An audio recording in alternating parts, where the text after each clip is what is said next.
Whoa, buddy. Put that thing back in its holster. We haven't gone anywhere. I don't understand. Check out the MichaelDukesShow.com for information on how to get access to the podcast. Welcome to the party, pal.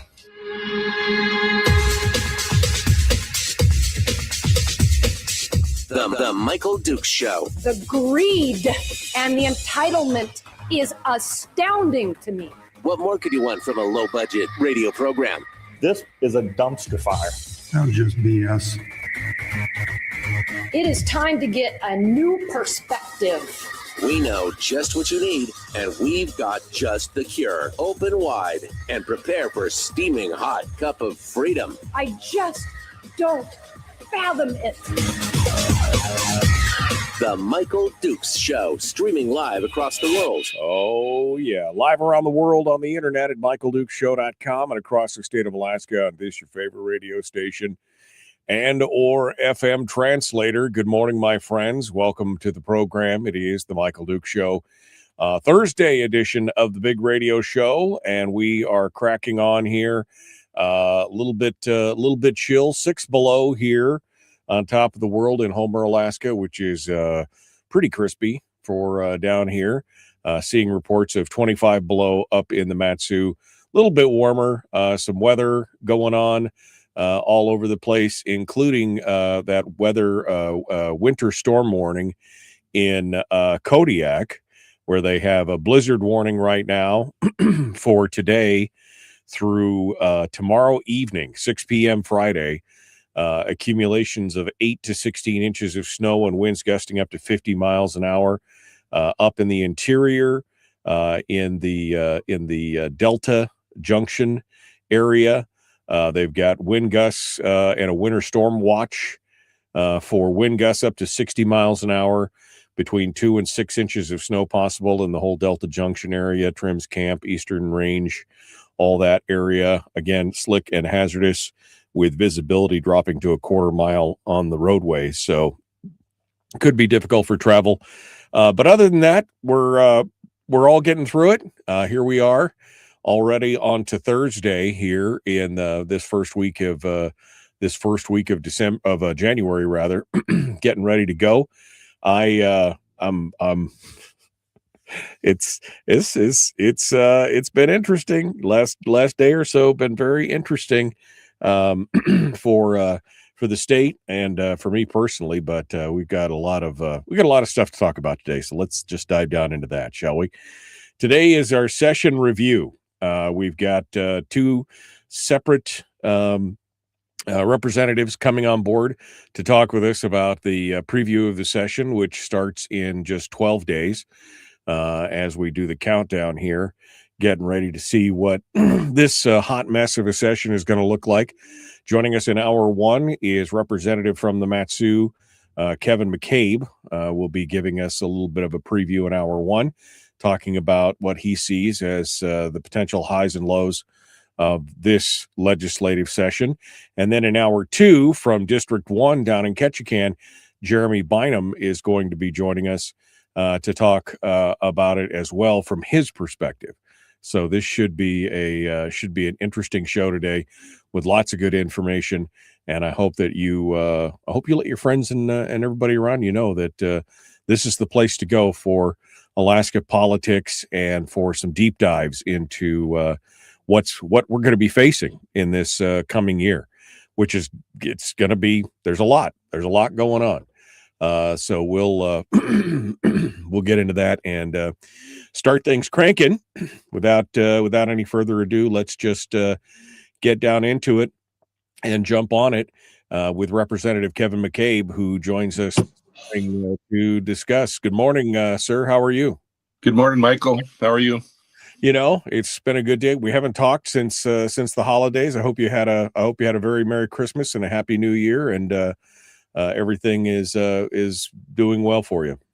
Thanks, and you as well. Yeah, it's doing as well as can be expected at 22 below, which I talked to Will Stapp last night, and he said, well, welcome to the party, pal, except you're half as cold as we are. So yeah, Yeah, no, it's when I came down from Fairbanks, and it was that year that we came down, it was like 50, 60 below at my house the whole time. So when I got to the Wasilla area and it was like 10 degrees, I was like, my God, I got my t-shirt on, I got my shorts on.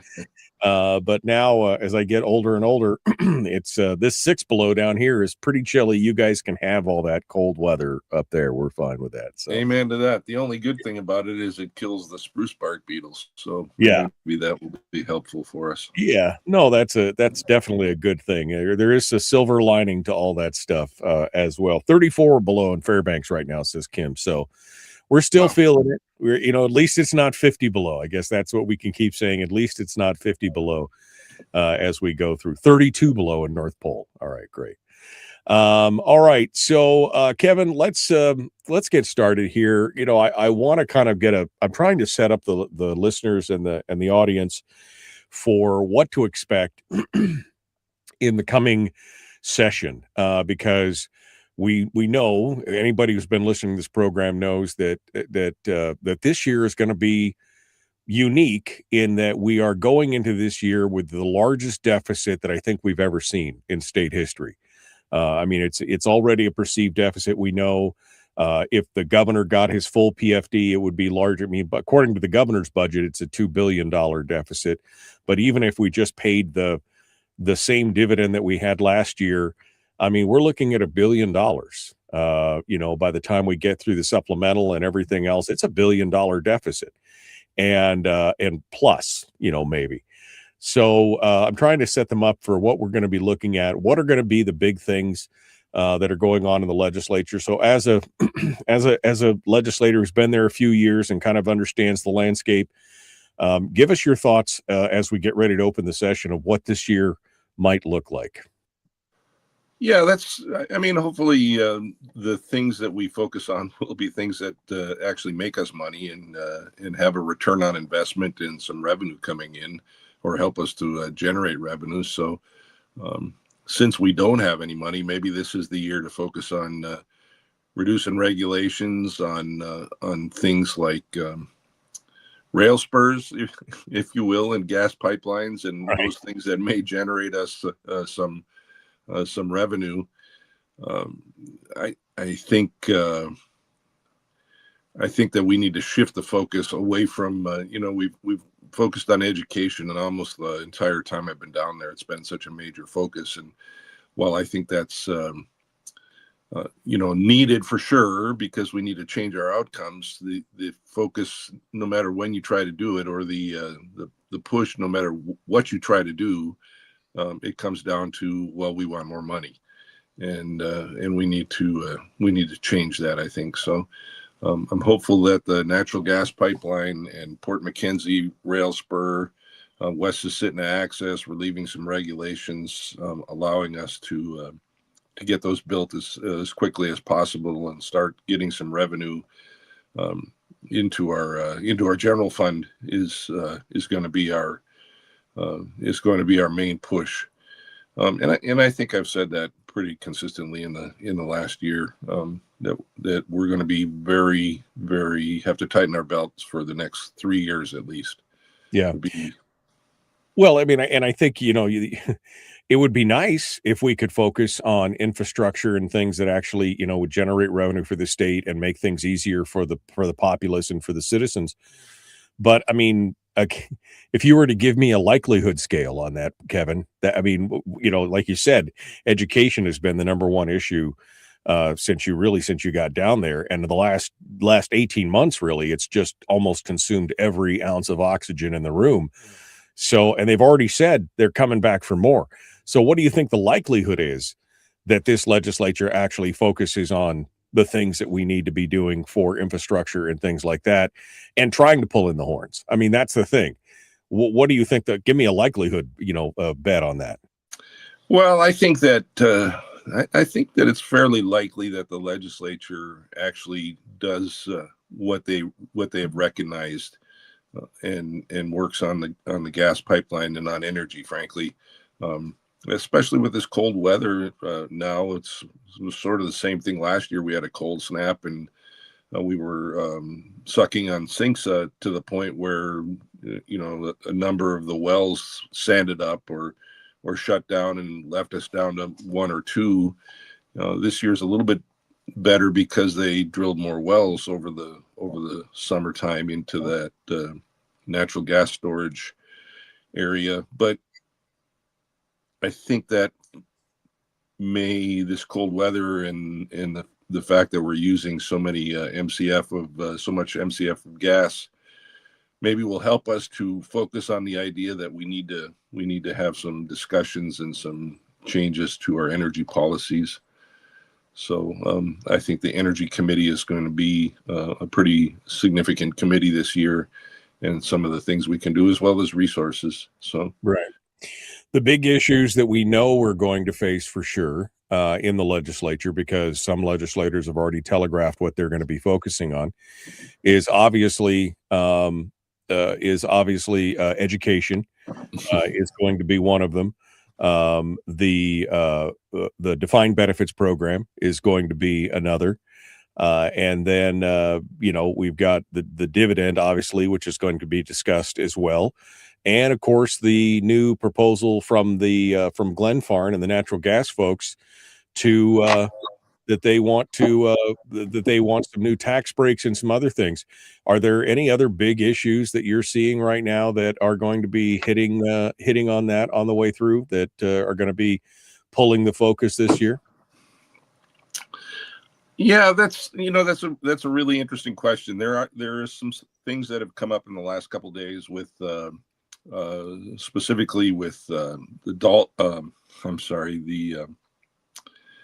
I'm a little distracted with my light here. I don't know what happened.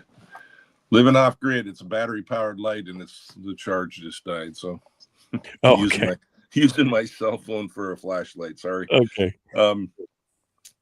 Yeah. So the Donlin agreement with Glenfarne hit yesterday.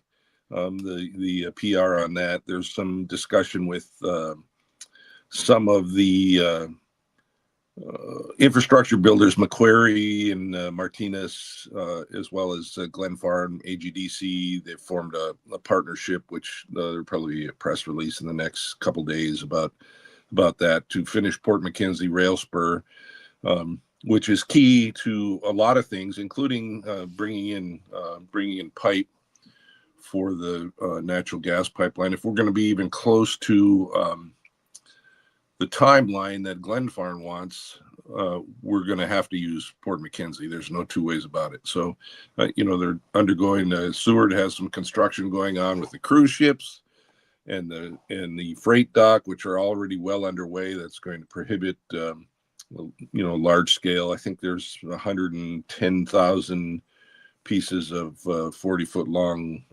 42-inch diameter pipe coming in. And if you're tearing apart your freight dock in Seward, it's going to prevent full scale use of Seward. And Anchorage, of course, is pretty congested in the port area for bringing in a lot of pipe. And same with Whittier. So Port McKenzie has to be a player, and so we need to get it done. We need to get the rail spur done so that we can just put it on rail cars and get it north, and possibly have a layup yard where we can marry them to weld the pipe sections into 80-foot sections, which is typically, I understand, the way they do it. So a lot of that sort of thing is going to come to fruition, I hope, pretty quickly. All right, Kevin McCabe is our guest. We're coming up on a break, and that's a good spot to leave it for the moment. Don't go anywhere. We're going to continue with him here in just a moment. The Michael Duke Show, common sense, liberty-based, free-thinking radio. We'll continue with more and Kevin McCabe in just a moment. Don't forget, in hour 2, Representative Jerry Bynum from Ketchikan will be joining us to give us his perspective as well. We'll continue in just a moment. Your home for common sense, liberty-based, free-thinking radio, The Michael Duke Show. We'll be back right after this.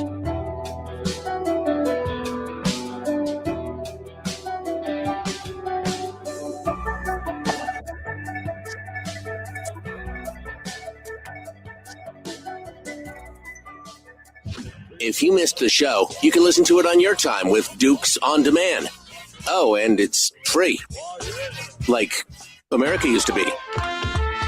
Streaming live every weekday morning on Facebook Live and MichaelDukesShow.com.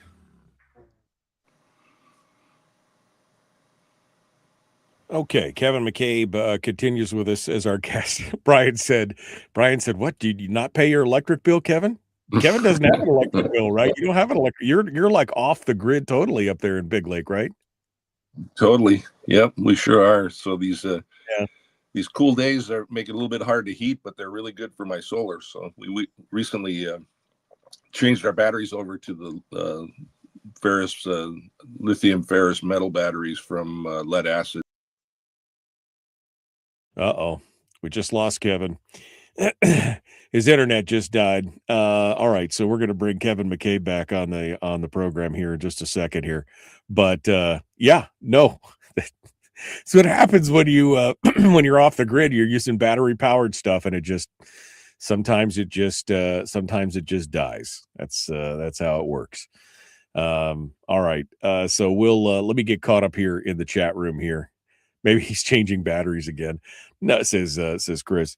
I think it's just when it's 25 and 30 below, that stuff doesn't work nearly as well as you would hope. But I chose a perfect time to go to commercial break, didn't I? See, that's how we're doing it. Let me go back up here and see what else we've got here. Doty says 32 below at my house in North Pole, better than the 50 below we had. Yep.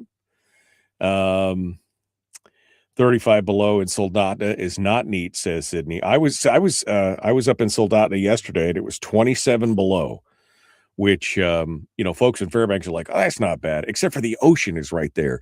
You definitely feel it a lot more at that point, for sure. Let's see. Let's see. Can we fire the head of the railroad and get someone who's pro-growth, said Rick. That's a good question. All right, I see Kevin has regained control here and is back on the thing. Can you hear me, Kevin? I can hear you. It was me and not you. I was talking away. It's great. I thought I was the host. Yeah, no. All of a sudden, you just like abruptly dropped from the world, and so everybody thought maybe you had to change batteries again. So. I'm sure your wife just said batteries are the bane of his existence. I'm sure you get the full toast on that. But you just change your old batteries out for new batteries. Is that helping? Oh, is that where you lost me? Yeah. So I use those lithium metal or ferrous oxide, the LifePo batteries, which are just a significant change from the lead acid batteries. We've only had to run the generator like twice or three times since before Thanksgiving, so it's been really great. Good. All right, well, it's a good time to be jumping into it. I'm just going back through the comments here. Let's see. David Boyle says, be prepared just when the legislature comes to the breaking point for increasing the BSA for K-12. The Anchorage School District teachers will go on strike to bring pressure. Parents will then descend on Juneau with emails, etc.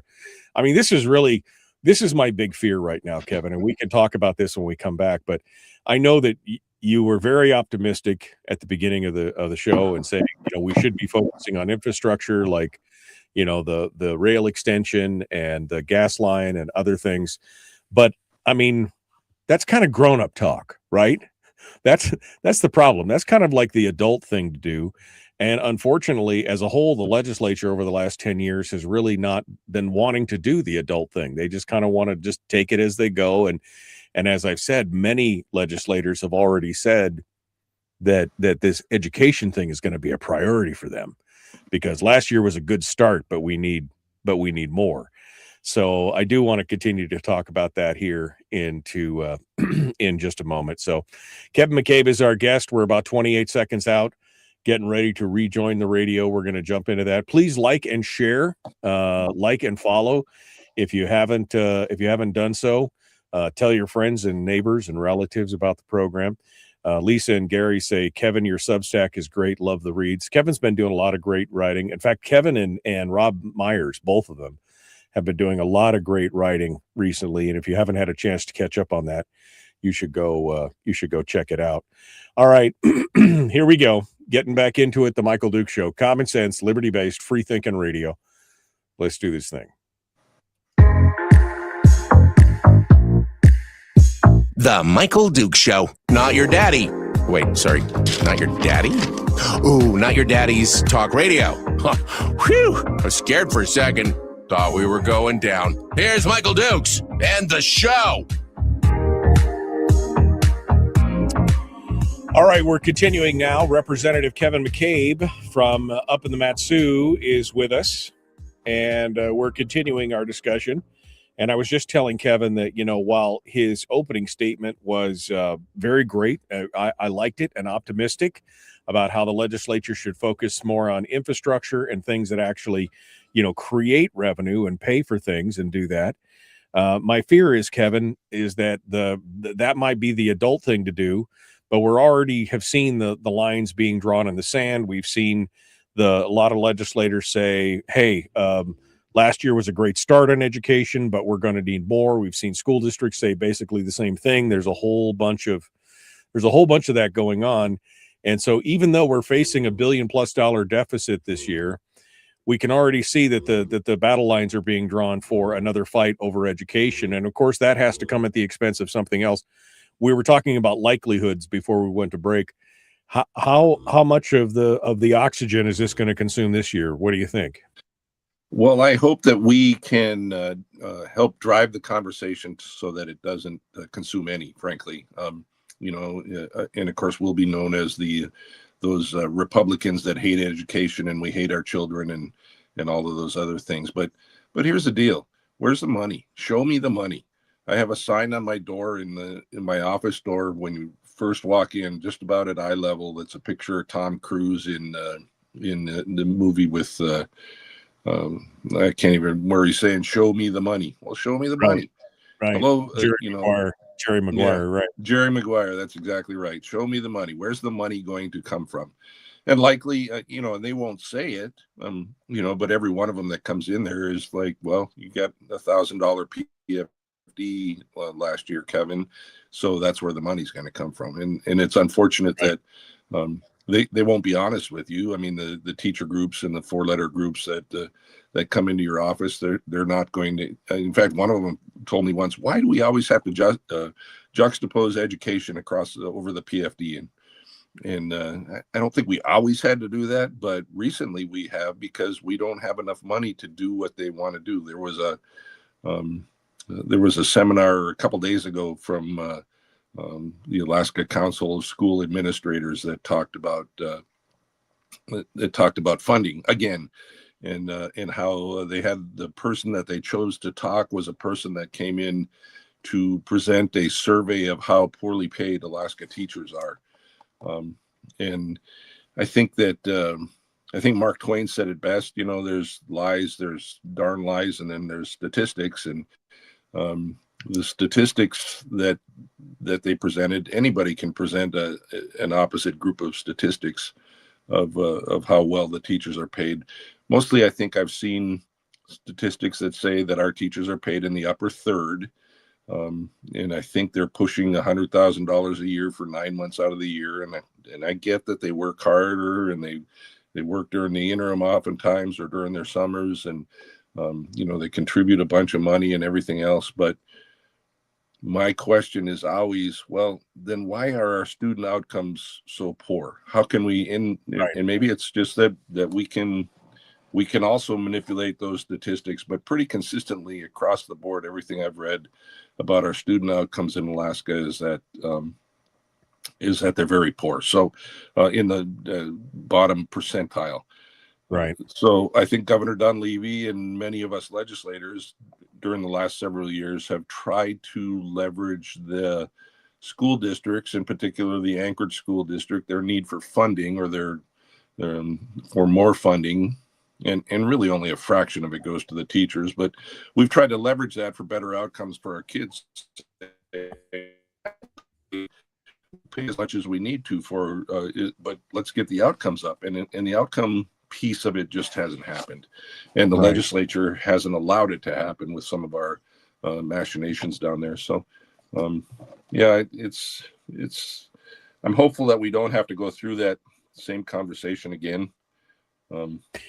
Well, I think we should work backwards for a second, Kevin, because as you said, as these 3 and 4 letter organizations and the teachers and everybody else comes into your office and demands more money, and you say where, and they say the PFD.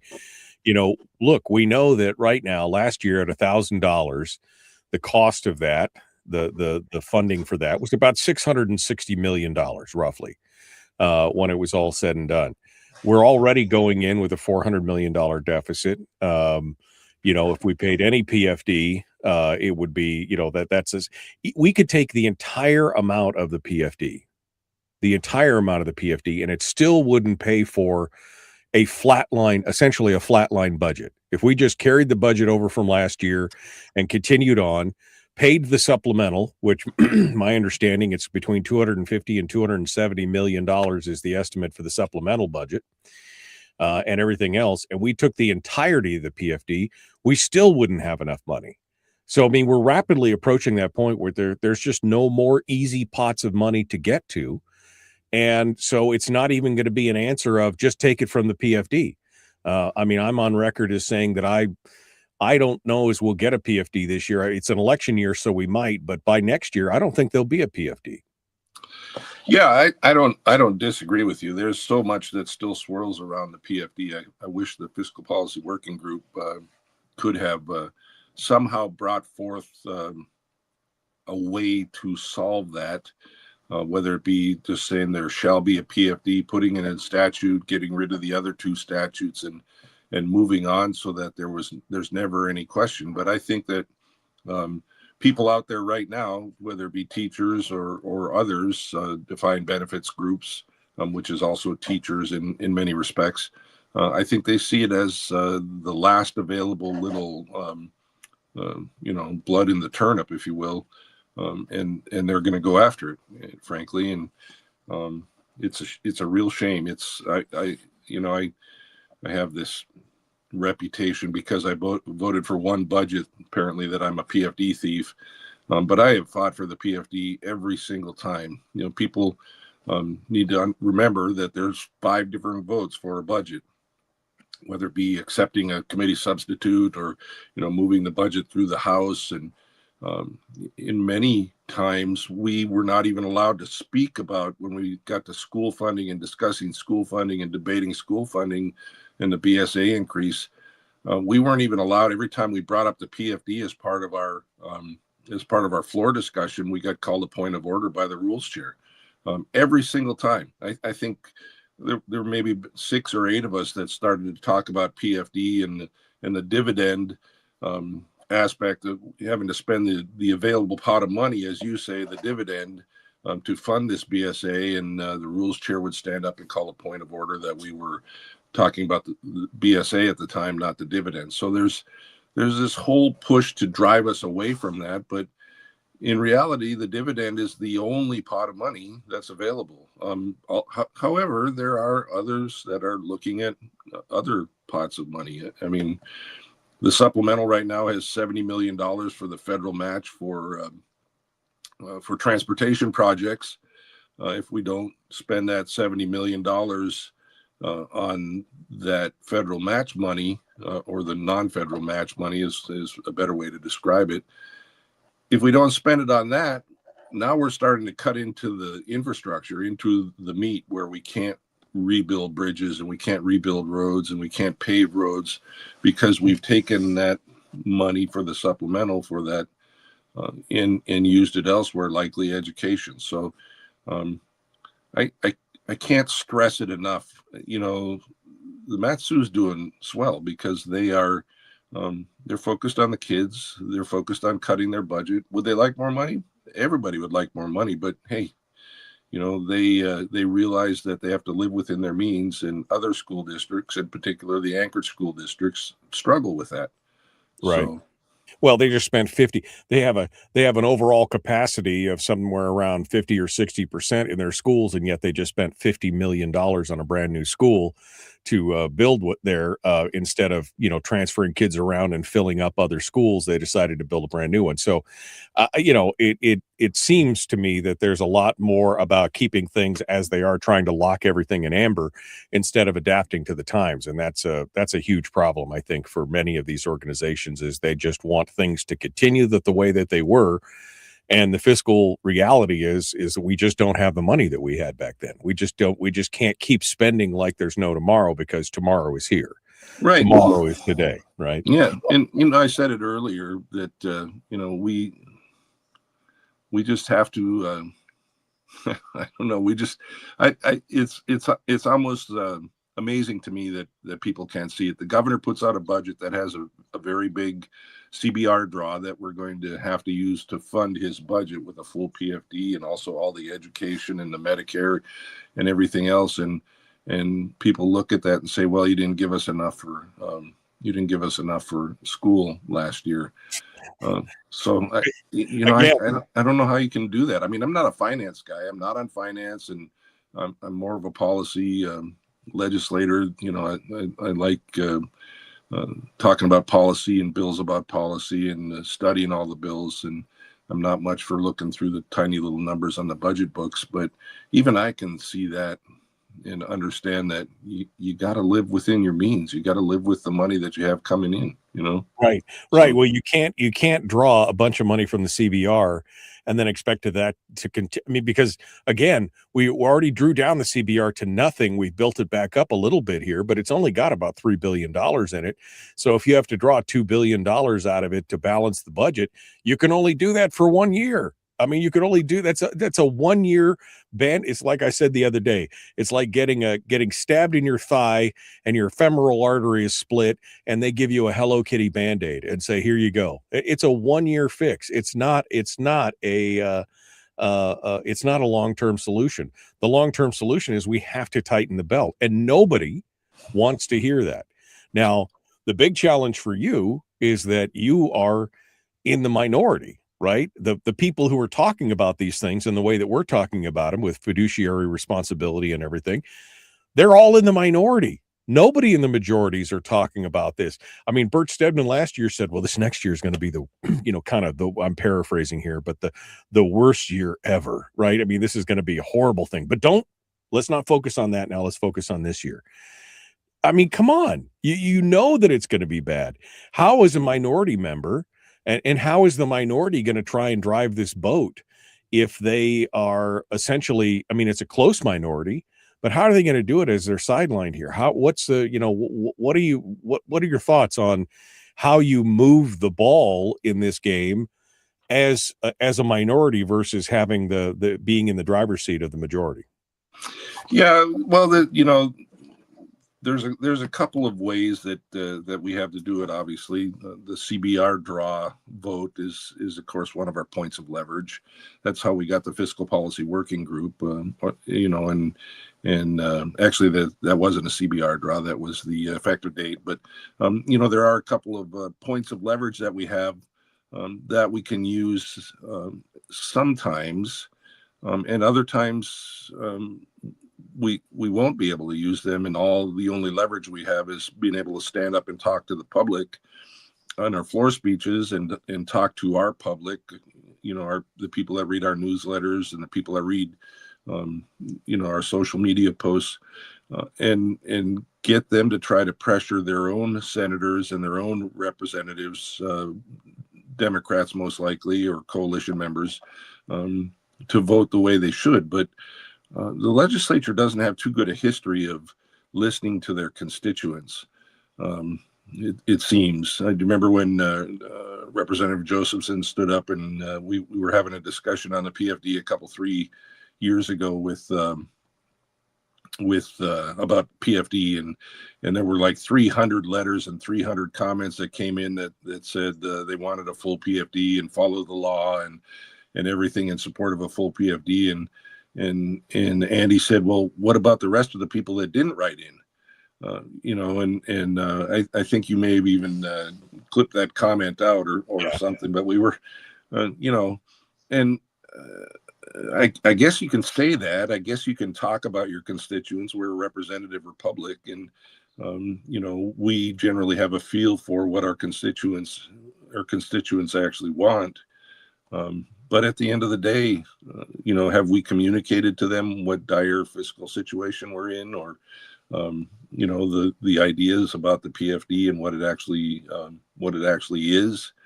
So I don't know. It's a communication problem. It's a really thorny problem. So I would argue that it's not just a communications problem. I would argue that it's an apathy problem, that people do their part, they vote, and then they expect their legislators just to do the best job that they would do as a business owner, as a household budgeter, or whatever. They just expect them to, live by the same real rules, and they stop paying attention. And that's part of the problem. And even when they do pay attention, that thing with Josephson being one of the most egregious examples, and they get out and they vote, then they testify and they send letters and they send emails. And then it's like, well, yeah, but that's great that you guys talked about it. But what about all those other people that didn't? Well, I would argue that those are the people that didn't care enough to do that, so they don't really care which way it goes. But it doesn't matter because, again, you've got a group of folks down there who just believe that arithmetic does not apply to them. And that's the problem. That's the biggest problem, I think, that we're facing right now. We're up against the break here. Kevin McCabe is our guest. We're going to continue with him here in just a moment. Don't go anywhere. The Michael Duke Show continues. Common sense, liberty-based, free-thinking radio, returning with Kevin McCabe here in just a moment, representative from the MatSu. In hour two, we'll be joined by Jeremy Bynum, representative from Ketchikan down there in District 1. He's going to talk with us as well about it. When we return, we're going to ask Kevin about some of his priorities for the upcoming session and what he's going to be fighting for. We'll be back with more in just a moment. The Michael Duke Show. Common sense, liberty-based, free-thinking radio.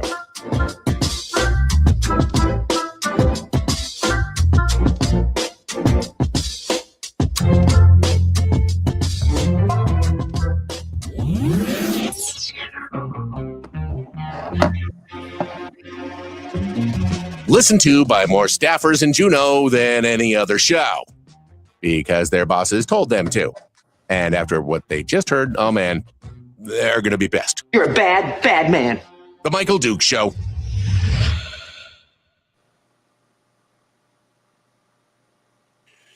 Okay, Kevin McCabe continues with us. Kevin, I mean, this is I've been trying to make this point, I guess gently, but I mean, the blatant truth is that that most of the folks in Juneau, the vast majority of them, I mean, I guess the majority of them, and even some in the minority, just seem to continue to think that this can go on, that this spending more than we take in can go on. Unfortunately, that fiction can only last for so long. I mean, part of it, that's part of the push behind this idea of combining the permanent fund and the ERA together is a way to, again, delay the inevitable of not having enough money to do everything that they want to do, because then they would have access to the corpus through a standardized draw. And that's a symptom of the whole problem. The legislature for years, not just your colleagues, but everybody who's been there for the last 15, 20 years, they've all been doing the same thing, which is basically just spending more than they take in and kicking the can down the road and acting like this is fine. This'll never come back to bite us. This'll never change. But the ground is going to get yoinked out from underneath all of us here shortly, because there will, like I said, once the permanent fund's gone, sure, you've got the higher education fund, you've got the power cost equalization fund, you've got a couple 3 dozen funds out there that may have $4 or $5 billion in them between all of them. But even if you draw into those, it's a finite game. You know that, again, with a flat budget, we wouldn't have enough if we took the whole PFD, let alone an increased budget. Yeah, I mean, that's that's why I've been so focused on resource development, and as one of my deals. One of the funds that you talk about, if you really think about it, is the resources that we have in the ground. We have to learn to monetize those resources, and unfortunately, we've had people on the left saying no because you'll destroy Alaska's beauty, and oh my gosh, you'll cut down all those trees, or you'll dig a hole in the ground, and it'll be horrible. Just releasing all that all that pollutants into the air, and we might harm a salmon. And there's the no group on the left that says that, and then there's the no group on the right that says, well, Kevin, we don't believe in carbon sequestration, we don't believe in HB50, and there's I call them in one of my Substack writings, I think I call them the purveyors of persistent no. The no clamor is getting as loud as the pro PFD clamor. Frankly, they're the you said it earlier, the vocal minority that gets the attention. And maybe we just need to say, what's the return on investment? Is this going to eventually put money into our general fund? And can we do it safely? Yes. Can we do it with all respect for the environment, which is what Alaskans do? When I got down there, I looked around, and I spent some time and learning and everything else, but I rapidly came to the conclusion that we are not developing our resources as we were intended to do by Congress when we were allowed to become a state. I think it took a decade for Alaska to actually go from, hey, we might want to be a state, discussion in Congress, to where we were actually allowed to join the United States, from a territory to a state. And one of the things that Congress was concerned about was the fact that we would be a drain on the federal budget, that we couldn't, they recognized early that we weren't going to be able to have a bunch of industry up here. We're so far away, the supply lines and everything else, how expensive it was going to be. But they also recognized that we had a lot of resources up here that could benefit the United States. And so they determined that we needed to be a resource state. And Right. Yet we have allowed outside interests mostly to shut us down, whether it be Susitna-Watana Dam or Pebble Mine or any of those kinds of things that we've allowed to be shut down that could have put money into our general fund. Let me play devil's advocate for a minute on that, because I know I've heard a lot of folks say, well, we just need to develop our resources more, and that's a new source of money, which, I mean, I don't disagree with that fact that it would be a new source of money and something that would probably be sustainable over the long run. The problem is that we've got a bunch of folks in Juneau, who are subscribing to Parkinson's principle of, that government spending, consumes all the available money supply. So even if we do get more revenue from that, I get the feeling that they're just, they'll spend it up and we'll be right back where we are, upside down again. That's the problem. We have this unending appetite for spending. That's the problem. 30 seconds here. Right. Yeah. And that goes back to the bumper sticker that came up after our first $900 million worth of infusion from oil capital very early in our history. And it said, please God, give us another oil boom. And I promise not to waste it this time. And we still haven't learned that lesson. Yeah. No, again, we got a lot of folks down there who just think that arithmetic does not apply to them and that we can continue no matter what. And unfortunately, for good or for ill, that's going to come to an abrupt halt sometime in the near future because there's just not enough left. All right, here we go. We're getting back into it. The Michael Duke Show.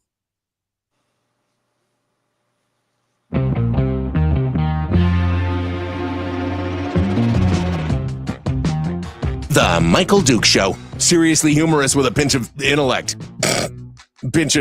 Sorry. That is humorous. Here's Michael Dukes. That was uncalled for. I mean, come on. We're getting ready to continue here. One final segment. Kevin McCabe is our guest. He's the representative from the MatSu, and we're talking about the upcoming session.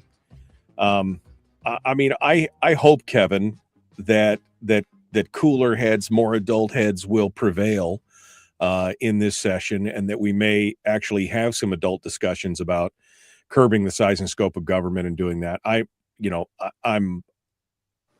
well, I'm hopeful, but I'm not optimistic. Let me put it that way. I'm hopeful, but not optimistic in that regard. But there are some things. I mean, the business of the legislature, the business of the state still needs to continue. So what are you going to be focusing on this year as you get started on this half of the session in 12 days? What is Kevin McCabe? What's going to be your focus in this part of the session? So I'm looking at bills that, once again, like I said very early, that don't cost any money, frankly, that we can use to relieve regulations, change regulations, and maybe do some good for Alaska that's outside of the money. So I have a HB1 bill, which is the silver, gold and silver as money specie bill, which seems to be moving through many other states, and it allows Alaskans to store portable value, essentially, with whether it be with gold coins or specie, which are goldbacks, essentially, or silverbacks now. I'd like to see that move. It's in House Finance right now. Hopefully we can get it out of House Finance. That's one you've heard me talk about before. I think it's a very interesting bill. It's been a lot of fun actually looking at and researching it and talking to various folks throughout the country. And frankly, it could be a way for Alaska to monetize some of our gold. Possibly put a repository in there, and gold miners could pay their royalties in gold, and the state of Alaska could keep it in a repository somewhere as a hedge against inflation. There's some states, Texas, that have done that. So that's a very interesting bill. I have an anti-ESG, for want of a better word, bill, which says that the Permanent Fund Corporation and the Retirement Board have to invest in instruments that have a return on money, the highest rate of return. So you can't just invest because you think a company is green, like Solyndra or some of those other companies. They actually have to have a positive return on investment. So the highest pecuniary, I think is the word for it, interest that we can possibly garner. A couple other bills have already passed one way or the other. There was insurance bills to deal with insurance and telling insurance companies that they couldn't discriminate. That passed as part of a larger omnibus insurance bill. And then I had a Turo bill that was one of the 2 or 3, I think, minority bills that actually passed, and it was to relieve some legal issues surrounding taxing Turo cars, and that was also really interesting. So I have a couple other bills that I'm throwing around. I have a life at conception bill that we were kind of holding on to it to see if we could put it was HB 107 in the last legislative session in the 33rd legislature, and we were holding on to it to see if we could find a place to put it in as an amendment. We're probably going to put that in as a bill.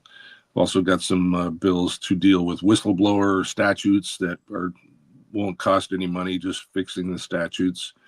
I have a bill ready to go that sort of directs the state parks not to. There's an issue with underwater power lines in like the state park, Nancy Lake State Park and recreation area. There's some down in Homer actually as well, where a power line goes under the water. It's been there for 40 years, but it wasn't really permitted with an easement under there. And now the state parks are saying, well, you can't really do that anymore. And so I'm trying to relieve some regulations on that so that MEA and Homer Electric can replace those lines without having to put up power poles and really create some issues on the horizon and in the swamps and everywhere else. So reducing regulation, holy cow! You really are optimistic at this point. Yeah, right. I mean, that's the thing. We're down to the last 4 minutes here or so, Kevin. I don't want to be a Debbie Downer, but I look at the makeup of the legislature. I look at the track record over the last 15 or 20 years, and I look at this fiscal cliff that we're coming up to. And again, I have hope, but I'm not optimistic. I have hope that we will see the cliff. and decide not to jump off.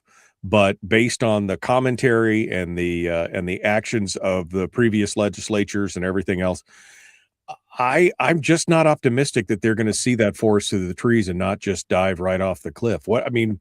I know we want to be as positive as we can be, but at the same time, do you think that people are seeing it? Do you think people on the other side of the minority majority divide, do you think that they're seeing this? I mean, we hear some words about, fiscal crisis and everything else, but we don't really see any solutions. What's your over under prediction here on what's going to happen for this legislature? Yeah, well, the only way that people are going to see it is when the mainstream media finally starts reporting it. So right now, you have to say something so outrageous on the floor to get any airtime through the mainstream media to get to your constituents. I mean, Will Stapp has said a few things that drew some interest from the mainstream media. I have as well, although less interest because they don't necessarily like me too much. But part of our problem, I think, Michael, and I think President Trump has highlighted it for almost the entire time, both times he's been in office, is the mainstream media is not reporting fairly. They report what they want with an agenda. So if we have an issue, if we are approaching a fiscal cliff and we want to highlight that and we want to say, hey, NEA, we don't have the money to do this, or hey, state unions that want defined benefits, maybe there's a better way to do this that doesn't cost the state so much money, that actually gives our valued retirees a better return on investment, or better return for their retirement, or a more portable retirement plan. It never gets reported. And I've been fortunate to have a few op-eds that actually reach the ADN, which I think is great. But what about the mainstream? What about the mainstream media? What about the reporting that is so far left? It seems like that they just don't want to report the clarion call of the conservatives who are saying, we got to do something because we are rapidly, as you say, reaching this fiscal cliff, and we're about ready to dive off. And is anybody going to stop us? So where's the fourth estate, right? Right. Well, we need investigative journalists instead of people who basically just paraphrase press releases, which is essentially what's happening right now. It's just not, it's just not. There's no deeper dive into the issues, and no back and forth, and no balance. You get something that's kind of like you said, pro spending and everything else, and they quote 5 or 6 different legislators who are in favor of it, and they'll quote one person who brings up a problem. And that's it. There's no balance and no deeper dive into those discussions, and that's a problem. Less than 60 seconds here, Kevin. Final thought. Yeah, it's definitely going to be interesting. I think that we're going to need a lot of input from the public. You mentioned earlier that the public apathy, and that's actually true, but it's more than that. I think it's fatigue. It's public fatigue. They're tired. Yeah. You say it all the time. Don't grow tired in well-doing, or and yeah. Last year the amount of emails that I got that said we gotta go, Kevin. Hold on, folks. We'll see you in hour 2. It's Dead Ahead, the Michael Duke Show. Sorry, Kevin, I was hard break there. So, but yeah, continue your thought here. Give us your final thought on that. Yeah, well, the apathy for sure has always been a part of our voting and politics, but the fatigue, people are just tired. They're tired of writing letters about the PFD. They're tired of writing letters about the budget. There's some good ones out there that continue to do it. But we have got to have some sort of way for to interest people, and the mainstream media would be that way, except they're just not doing it. Right. And when they do it, they don't do it fair. So I think that the founding fathers envisioned a stronger fourth estate that actually reported fairly on pros and cons of the government, and allowed people to take an interest and maybe pique their interest so that they would be willing to write and talk to us. But they have gone so far down the left-hand path that we don't get what we need out of them. Well, and I would agree with you that, apathy plays a big component. I think it is a big part of it. But like you said, when you get hundreds and hundreds of people that take time to go out and testify, or take time to write a letter or an email, and then they are basically just pushed to the side because, oh, what about all the people that didn't take the time to do it? There is a frustration, and there is a, people just throwing their hands up and saying, you guys are going to do whatever you want to do anyway. So, F it, I'm out of here. And I think that's what we're seeing in a lot of ways, is that people have just kind of given up, which I wonder sometimes is part of a larger plan. Is that part of the larger plan? Just that stonewalling until people give up, and then you can do what you want to do anyway.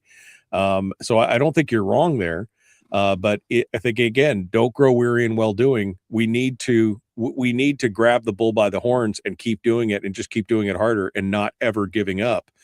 That's easy for me to say, not so easy for me to continue to do, but because I feel the same frustration that many of these people do. I've been talking about the same issues for 25 years, and yet we've moved the needle very little in those same 25 years. In fact, in some ways, the needle has moved in the opposite direction. So, final thoughts from you, Kevin McCabe. Here, got 2 minutes here. Give me your final thoughts for the day before we get started. Yeah, well, I appreciate the opportunity, to come on once again, Michael. And Juneau is it's going to be interesting in more than one way. I can't imagine the amount of snow that they've had down there, and I really feel for them. It's a tiny little town, and when you dump a whole bunch of snow, at least where the capital is, when you dump a whole bunch of snow in there, it's pretty hard to move around. So I'm going down there.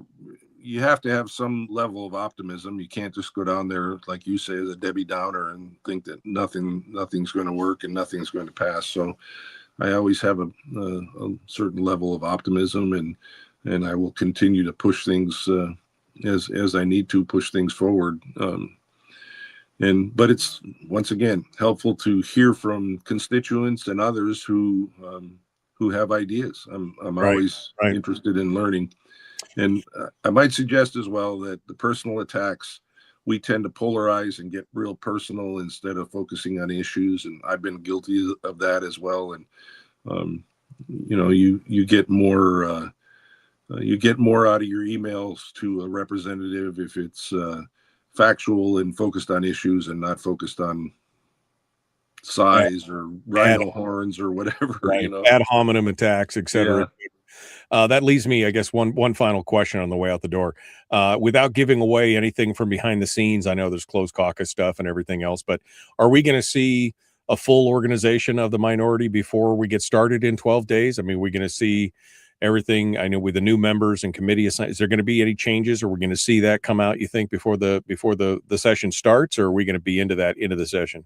Yeah, I sure hope so. I mean, we have a history, we all do, but and I'm just as guilty of it, of emotional responses to certain pressures. And eventually, after a period of time passes, we all look at it from the adult perspective and say, well, yeah, I didn't agree with what they did there, but maybe my response was just as bad as their initial behavior, and maybe we should figure out a path forward. And that is, that's on us, and that's something that we have to reconcile. Just being the adults and figuring out a path forward for Alaska, not for our personalities or for our emotions, right? Yeah. Well, we hope so. We don't want to get to the session and then have to scramble to finalize the organization, especially when I'm expecting veto overrides and everything else to come up in the first 5 days. It's going to be a hot mess. Right. Yeah. All right. Well, Kevin McCabe, thank you so much for coming on board. As always, my friend, good to see you. Stay warm up there at all that minus temperatures, and have a safe trip to Juneau, and we'll catch up with you once you get down there. All right, Michael. Good talking to you. Thanks for coming on board. We appreciate it. All right. I see that Rep Jeremy Bynum is in the room, and we'll touch base with him here real quick just to test audio video before we get started, and see what he has to say. Good morning, sir. How are you? Doing well. Good morning. Thanks for coming on board. We appreciate it. You all ready to rock and roll here this morning? I'm ready if you are. Okay, I'm always ready. I was born ready. That's what we're supposed to do. All right. Well, I'm going to pull you back into the green room here, and we'll get to you here in just a second. All right, folks, that brings us to hour 2 of the big radio broadcast for the day. which is wow, that was darn quick, wasn't it? I see that there's some comments in the chat room. Probably not going to be able to get to them all here. Let's see. Numbers. Gordon says it's not necessarily apathy. We're working 3 jobs to provide for my family. I have a basic understanding of what's going on because of your show. Then I take the information and promote what I agree with person to person. Again, Gordon, I'm not talking about everybody, but a lot of times I think it is the apathy. That's what's, they're just people frustrated.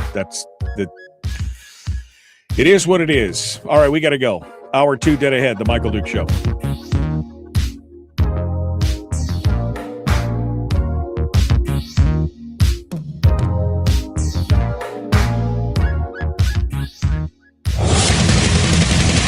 Whoa, buddy. Put that thing back in its holster. We haven't gone anywhere. I don't understand. Check out the MichaelDukesShow.com for information on how to get access to the podcast. Welcome to the party, pal.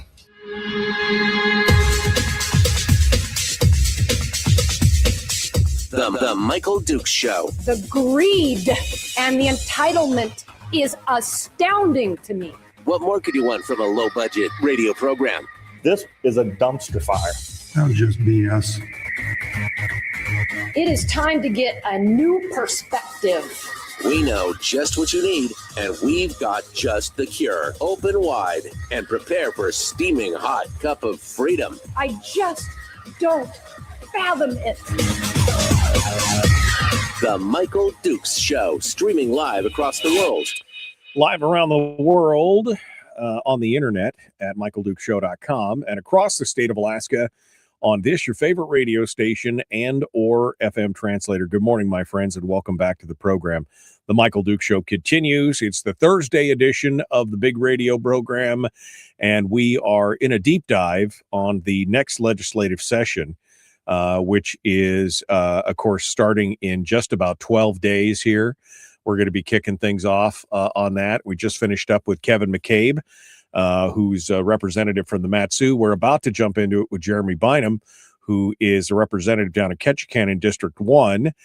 First and foremost, though, quick weather alert for around the state for those folks who are listening across the state. About 6 below here in Homer, 15 below in Anchorage, 25 to 30 below in Wasilla, depending on where you're at, and between 30 and 35 below up in Fairbanks. Some winter warnings are in effect. There's a blizzard warning for Kodiak. If you're out in Kodiak, they've got blizzard conditions today through 6 p.m. tomorrow. Accumulations of 8 to 16 inches with winds gusting up to 40 to 50 miles an hour, including Kodiak City and the northeast end of the island. Out in Unalaska, Dutch Harbor area, also expecting blizzard conditions, 3 to 5 inches of snow, winds as high as 70 miles per hour. And that rain, which is going to change to snow, is going to make it very, very tough out there. Up in the interior, southeast Fairbanks census area, which includes Delta Junction and the Trimps Camp area, wind gusts up to 60 miles per hour, 2 to 6 inches of snow as well, with visibility dropping to a quarter mile and making travel very difficult. So it's going to be a burr cold snow. It's Alaska. Welcome to it. Subarctic temperatures, and who would have thought that that's what would happen in the winter in the subarctic, that we would get cold and snow and everything else. All right, so that's the kind of the housekeeping here at the beginning of the show.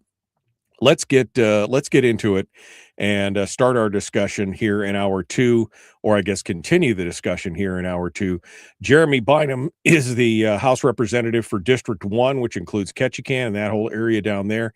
And he comes on board this morning with us to discuss the upcoming legislative session and what he sees in that regard. So let's bring him on the program this morning and get things started. Good morning, sir. How are you? Good morning. Good. It's going great down here in the southeast. Nice and rainy. So Nice it's almost and- like Nice and rainy. Nice and it's rainy. like summer. It's like, yeah, at least there's no snow, right? I mean, that's the thing. You guys got to say, at least there's no snow. Jeremy, we've been talking here over the last couple, 3-4 months about the upcoming session. And, we know we had a lot of, there's been a lot of admissions that this year is going to be tough. I mean, even Bert Stedman, when he was at the House Finance Committee in their press conferences last session, he was saying that this year was going to be basically, I'm paraphrasing here, but, one of the worst ever, that we could see it. But we shouldn't pay attention to that now. We need to focus on let's focus on this year. Let's not focus on next year, which I think, quite honestly, is part of the problem. We need to start thinking a little bit more long-term than what we've been doing. But we're facing a situation here where, we're already $1 billion in the hole going into next year. We have the supplemental budget, which is not out yet, but I've heard that anywhere from $250 to $270 million in supplemental for this year is going to be added to that. And that's assuming a flat budget. That's assuming essentially a flat budget. The governor's proposal, of course, includes a full PFD and other things and bells and whistles, which puts us at about $2 billion. If we just took the governor's budget, again, a very flat budget. And yet the drums are already beating in the background about more school funding, defined benefits, tax breaks for the gas line and other things that are going to either cost real money or cost lost revenue in the future. When you look at this and you see what's going on, what are your thoughts as we start this session with this, massive deficit going into it to begin with? What are your thoughts on what's going to happen down there? Well, I think it's going to be, we have our challenges ahead of us, but, I think that when we look at what the budget and what what it's going to look like as we move forward into this next year, it's going to look a lot like what it was last year. I know that we're really worried about what oil prices are going to do. I think the national idea of what we want to see for oil prices is lower oil prices. And of course, that's bad for Alaska, good for the U.S. economy. So that's a challenge for us. I know that when we look at our earnings from the permanent fund are higher this year than they were last year. So there's a bit of an offset there. So I don't think it's going into where we sit today, looking at the budget, the reports that we're getting from our alleged finance folks is that it's not going to be as bad as we might think it will be. But we do have a supplemental issue for this current year that we're in, and then the challenge of this gap of lack of revenue for the next year to cover the full governor's budget without a draw on the CBR. So I think there's going to be some real challenges about how do we get through that initial portion of how do we cover the supplemental, and then what is the final budget going to look like for 27? The biggest challenge, of course, is, as I said, people are already, the drums of war are kind of already up and beating. We saw a significant increase to the BSA for education last year. And the immediate response was, well, that was nice, but now we need more. And they immediately, retooled and started pushing again. But again, there's not enough money to be able to do more with what you have, let alone wanting to, we're going to struggle with if it was just flat, let alone trying to add to it. How much of a problem do you think that's going to become over this session? Do you think it's going to, like it did last year, kind of suck up all the oxygen in the room? Is it going to be the one big issue this year? And what are the possibilities of actually seeing an increase in that when we don't really have the money for it? Yeah, I don't think, I think you're going to hear some people talk about that. I'll just tell you what I'm telling the folks in my community when they bring this topic up. I say, when I came into this, my goal was to provide stability to our funding to schools. We were doing a lot of one-time money, and that was a real challenge for our districts here. And we solved that problem. So we solved that problem last year. Now we need to move forward. There's a lot of other things for us to look at. And we just don't have the available funds to be able to go in and say we're going to do some kind of additional funding for a BSA. It just isn't there. That's not reality. We've done what we can at this point to move forward, create stability, and the school districts are going to have to evaluate where they're at fiscally and make some hard decisions about what their real needs are. So We look at other needs right now. We look at the major maintenance for schools. We've got $1 billion backlog of major maintenance. We have definitely issues with retention.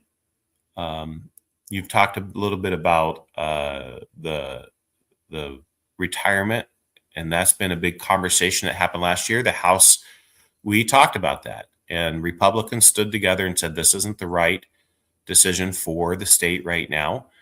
We voted 19 strong to say let's look at something different. And you probably heard that there's been some conversations about what is it that we need to do to stabilize our retention for our teachers. And the governor's come up with some ideas. We've talked quite a bit about those ideas and whether they were good or bad. Obviously, those things haven't moved forward. But we have also talked a little bit about, Representative Tomaszewski has an idea to say, hey, one of the issues we have with our teachers is the retirement.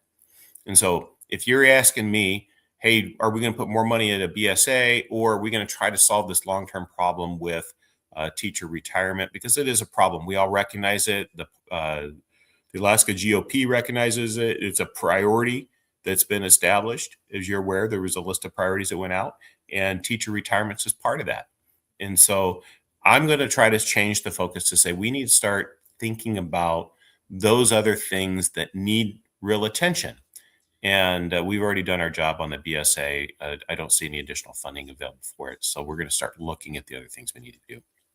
So BSA, defined benefits, obviously two big ones. The new thing, of course, is the discussion that has come about over just the last 60 days or so, as Glenfarne and company have come to the legislature and said, if you guys want a gas line, we need some fiscal certainty.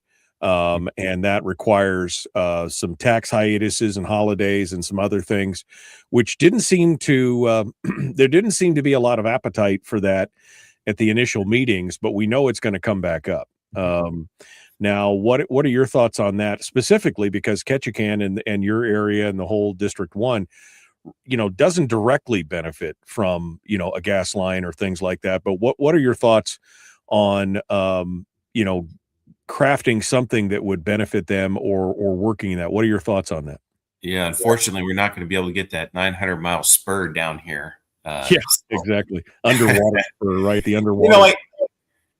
Obviously, we say, the gas line isn't going to be here in Ketchikan or Wrangell, and so therefore, it's not something to take under consideration. Energy stability for the state is important to District 1, and making sure that we have that low cost power on the rail belt is important, and low cost energy overall. So when we start talking about what are we going to do with tax structures, property taxes, all of those things that are going to be coming at us, they're very important conversations. But I would hope that what we do is we look at the long-term impact. What is the 20-year outlay on this going to be, and not get caught up in the short-term, immediate frustration with maybe there's going to be a lower property tax, for example. If the difference between a lower property tax is having a lower property tax or not having a gas line, I think people are going to want to have the gas line. So we have not looked at what the numbers are for those requests or those needs. I think those will be coming. We'll be having quite a bit of hearings on that and trying to understand what the real need is. And I think going into it with the ability to want to understand and a long-term vision about where we want to go is going to be the key part of that. Jeremy Bynum is our guest representative from House District 1. It's a good breaking point. We're right here at the break. We're going to continue in just a moment. Don't go anywhere. The Michael Dukes Show continues with Jeremy Bynum and more. We'll be back with more in just a moment. Don't forget, you can always check us out on Facebook if you want to hang out during the commercial breaks and hear the discussions that go on there. You just go to facebook.com/Michael Dukes Show/live. And we would love to hear you out there as well. You can like the Facebook page as well and be up to date every day as we broadcast here across the state of Alaska and the internet as a whole. We'll continue in just a moment with Jeremy Bynum, The Michael Duke Show. Common sense, liberty-based, free thinking radio.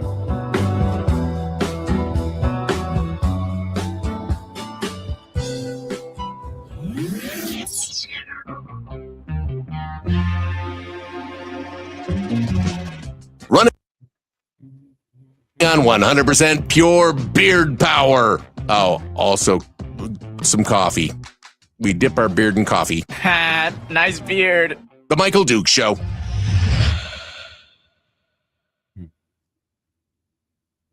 Okay, we're in the break right now. Jeremy Bynum is our guest. You guys have got an interesting situation going on down there, especially when we were talking about the education funding and everything else. You guys had a whole hullabaloo going on with your school district down there. They're going to be struggling. They've got a problem with some financial issues down there. How is that going to factor into what's going on? And give us your thoughts on what took place there in the school district down there. Well, here in Ketchikan, the school district is for many years has been in a real challenge with trying to figure out how to get their finances in order. That's the real truth of it is. And right now, I know the borough is working on an audit to really get a better understanding of how that's happened. But two things occurred. The first one was while I was on the assembly, myself and a few of my other assembly members really pushed hard with the school district for them to give better information, full detailed budgets, so we could have a better understanding of what was actually happening at the school district level for funding and their need for funding. And so one of the things that they were doing is that they have their health insurance, and they were having a real difficult time with appropriately funding their health insurance. And then they were basically not telling us what that need was. And so it created this note receivable. And that note receivable, basically deficit in the health insurance fund reached up to about $5 million, just over $5 million. And about the time I was leaving, we got an agreement from the school district to say, well, we need to get rid of this note receivable. And the only way to do that was to gap funding from available funding in the discretionary part of what the borough can do. So basically funding to the cap through that note receivable. Well, unbeknownst to the borough and the assembly, for the last several years, they've also been having problems on the other side of their books, in the operating side. And what they've been doing is they would basically be paying 24 expenses with $25. So you get to the very end of the year, you'd have all of these debts for 24, and then you get new money, and then you'd pay those, and you create this avalanche where you continuously are having to back pay previous debt. The snowball, right? The snowball that just keeps every year. It's a little bit more, a little bit more, a little bit more. And it got big enough that the borough side and auditors have caught it, and they're like, "What is going on here?" And now there's an audit happening, not just a numbers audit, but an actual compliance audit to see where these mistakes have been made, how they were made, and then ultimately who was responsible for making those mistakes. They're working through that right now, and it is a mess.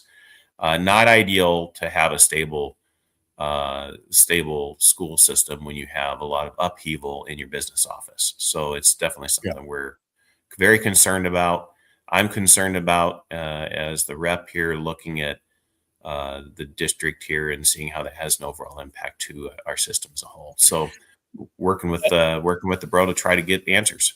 Yeah. And quite honestly, this to me is indicative of a larger problem across all the districts. I mean, I would say that I'm not saying that every district is running a negative, deficit note or anything like that. But I think a lot of times as we look at the per student pay, the ratio of pay for each student, and we look at that, and then we realize that a lot of times, I think this is just, bad budgeting. They're just not prioritizing the way that they should. There's a priority problem, I think, at a lot of districts where the answer is always just throw more money at the problem, not doing the best with what you have.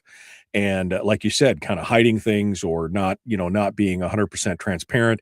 I think that's part of the problem. And I think it's statewide. I really do. What are your thoughts?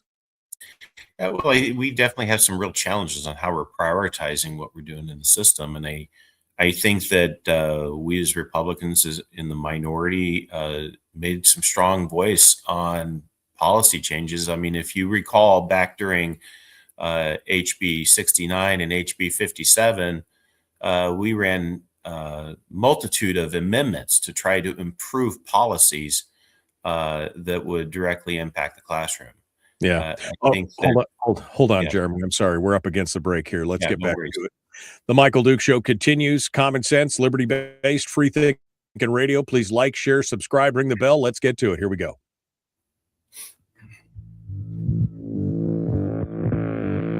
Public enema number one. Oh, wait, sorry. Enemy. Public enemy number one, which makes more sense. On the other hand, he's a little bit of a pain in the Michael Duke Show. Continuing now with Jeremy Bynum, representative from House District 1 in the Ketchikan area. And we're continuing our discussion on the upcoming session and kind of the highs and the lows of what we can expect for this session.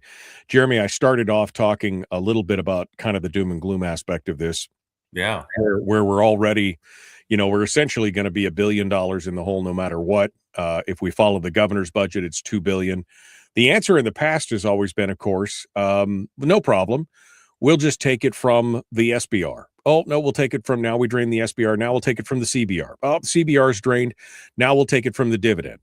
And essentially that's what's gone on over the last 15 years and 20 years now. And we get down to it. But see, there's nothing left. There's only $660 million left in the permanent fund dividend. If you decided to take the entire dividend as a way to try and pay for the budget, we're still upside down. We still don't have enough money to cover the deficit. And so that how do you as a legislator, how do you look at that and how do you propose changes that would fix that? Because that's a huge problem. Even if they took the whole dividend, there's not enough left. Which I think is one of the reasons why we've continued to talk about this combining of the ERA and the corpus of the fund, because then they could kick the can down the road a few more years because they could just say, well, we need a 5% draw no matter what. And if it draws from the corpus, oh, well, because it just allows them to continue this behavior. What's your take on this? Well, I'm going to be real honest. I've not heard as much as that we hear we hear this on the radio, and I see it on blogs. I see it on Facebook, where there's this talk about wanting to basically destroy the corpus of the fund or overdraw the ERA, or completely spend the CBR. And the truth is, I have not seen that as the desire of the legislature as a whole. And I know that's not a popular thing to say, but it's the truth from what I see. I have not heard of anyone in the House wanting to overdraw the ERA. I hear some folks on, for example, the social media wanting to overdraw it so they can pay back dividends, but I don't see anybody wanting to do that. So we have a real revenue challenge when we compare that to our expenditures, and we have an obligation to work with the governor.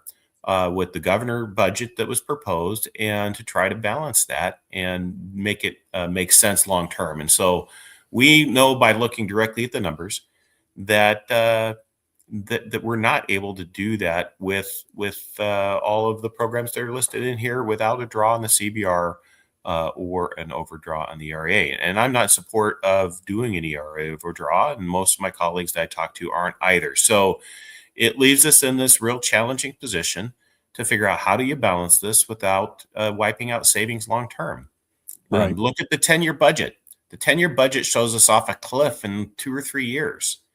And if you're doing the statutory budget like the governor provides and trying to fund that. So unless we come up with some real creative revenue options, you're going to see a lot of the same. And that's just the unfortunate reality of it.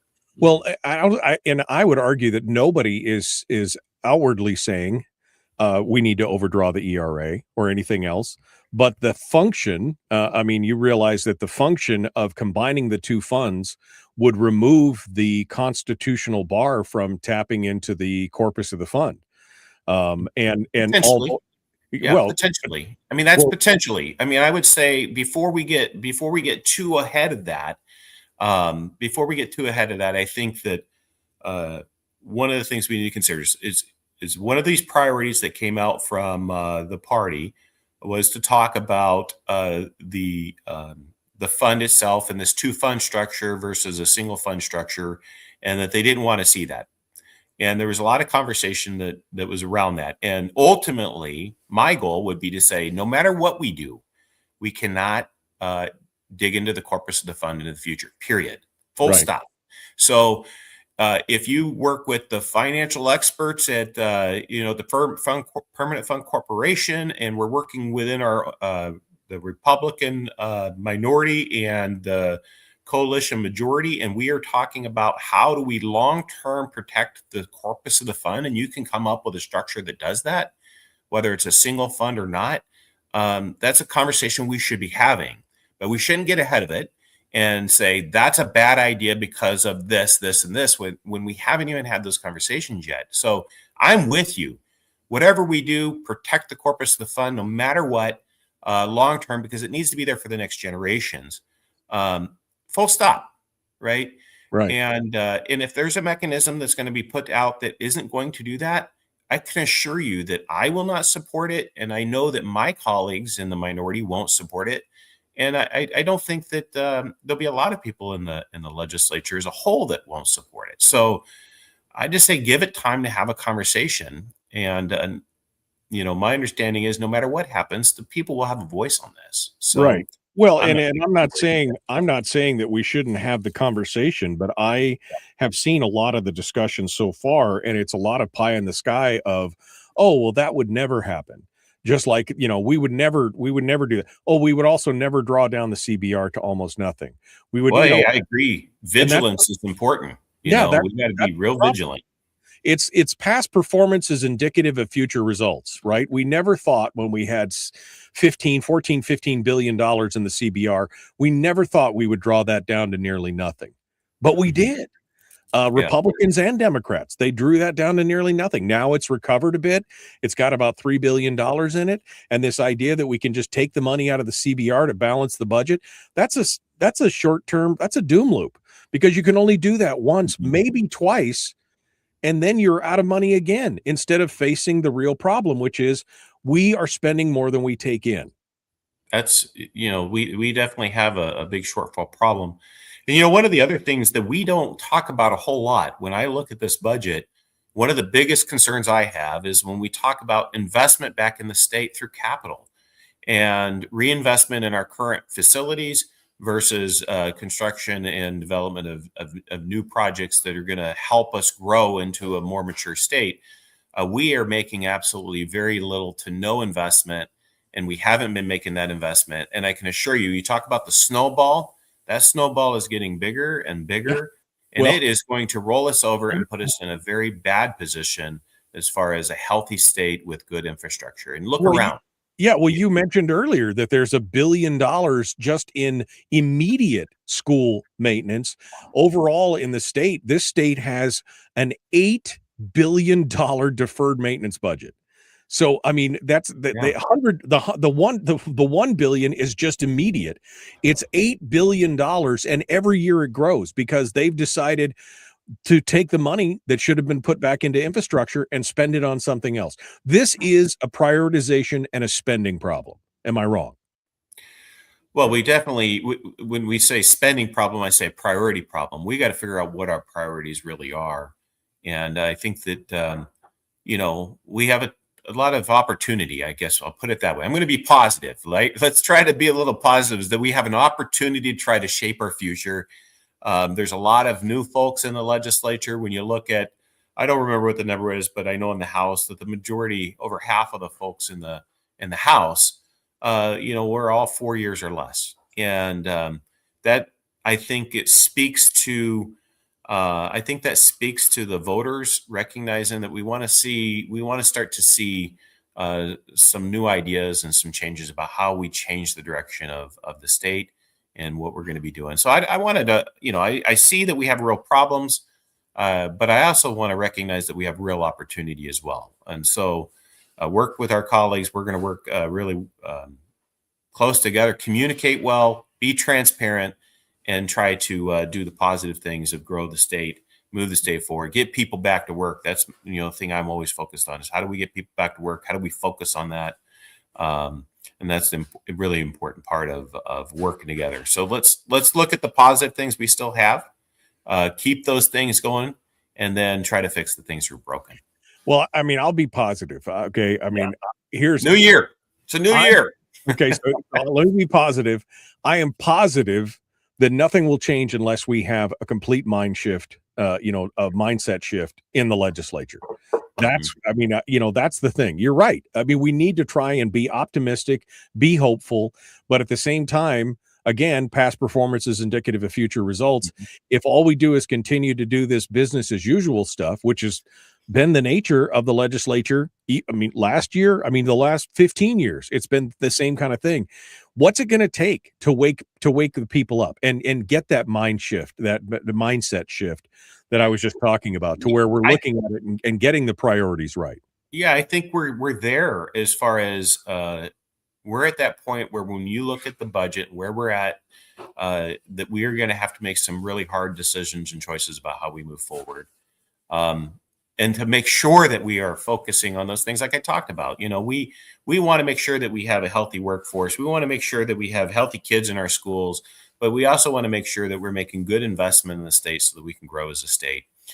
We want to get people working and start producing. We have tremendous opportunity with our relationship with the federal administration and what we have going on in here in the state to make those things happen. So I think we're at that point. It's just going to take a recognition that we have this problem, and then a recognition that we need to make these long-term investments and not look at just today or tomorrow, but look at what's going to be happening in the next 10 to 20 years, because that's really what we need to start doing. Look long-term. I come from a utility background where we have lots of challenges in our utilities, for example, that are facing us right now. But you can't plan for just today. You have to look about where are we going to be in 30, 40 years, right? And, sometimes when you make those investments, I'll give an example. When you make an investment in a hydro facility, there's a lot of upfront cost, but the 30-year payoff for that is a tremendously low electric rate. So we made investments here in the 80s in big hydropower in Southeast. And today we have 7.3 cent wholesale power from those facilities. But when they were built, people were very upset and they wanted to continue to run their diesel plants, and they did not want those hydro plants because of the upfront cost. So those are the kinds of things we need to start having honest conversations about. And that's just one example of that industry. Right. But there's many other things that we could be doing. You had Representative McCabe on. He's talking about Port McKenzie development, getting a rail spur in, West Susitna access road. Those are all things that cost money today for future development and opportunity. So we've got to be thinking about that long term. Well, isn't that really the crux of the problem that we're facing right now, is that we've had this legislature and past legislatures where they're thinking about today and tomorrow, not 5 years, not 10 years, not 20 years down the road. This is why we don't have a long-term fiscal plan, right? Because we can only see what's happening this year or this election cycle versus what should be done to benefit us in 5, 10, 15, 20, 30, 50 years. That's part of the problem. Yeah, I think, I would think that, we can look back and learn from the history of the legislature. But like I said, there's a lot of new people there that really care about the future generation. A lot of our members have kids, and when you talk to them, they're going to tell you, I'm here because I want to make sure that my kids are going to have a great Alaska. And so I think that you'll see the tide is turning on that. And we got tremendous opportunity, and we're going to be looking at that and continue to have conversations like this to make sure that we stay focused, right? Jeremy Bynum is our guest. We're coming up on the final break of the hour here. We're going to continue with him here in just a moment. When we get back, we'll talk about that long-term fiscal plan, and then we'll talk about Jeremy's priorities as a legislator when he goes in there as well. We'll continue the Michael Duke Show, common sense, liberty-based, free-thinking radio. Back with more right after this.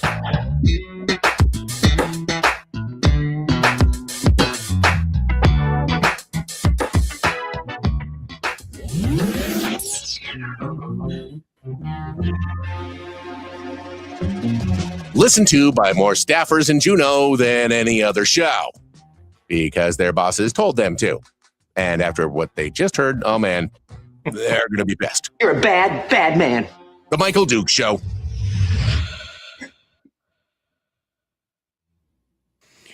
Okay, we're in the break with Jeremy right now. Jeremy, you just said something a minute ago that I didn't call out, but I want to circle back to. Sure. Just because I think it's a philosophy thing, and you mentioned, we want to have happy workers, we want to have healthy children is one of the things that you said. Mm-hmm. How much of this goes back to the whole idea of this state funded daycare and some of the other things. How much of the responsibility is being shifted from the adults, the parents, the citizens, and being assumed by the government when really it shouldn't be that way, right? I mean, the government we become a dependency state in so many ways. And these shifts from citizens' responsibility to making it a government responsibility is part of the problem as to why we have such an overgrown budget.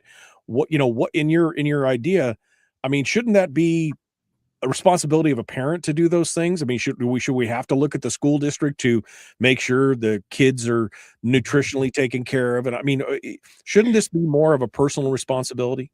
Well, yeah, absolutely. It is a personal responsibility. But, when I think about like, what is our obligation overall as a state, and that is to do the things that an individual can't do on their own. And so what I mean by that is making sure that we have safe roads, making sure that we have, from a state perspective, safe roads, that we have systems in place that allow people to thrive in their communities and have entrepreneurship, develop businesses, and not create regulatory systems that prevent that. You mentioned daycare as a good example, right?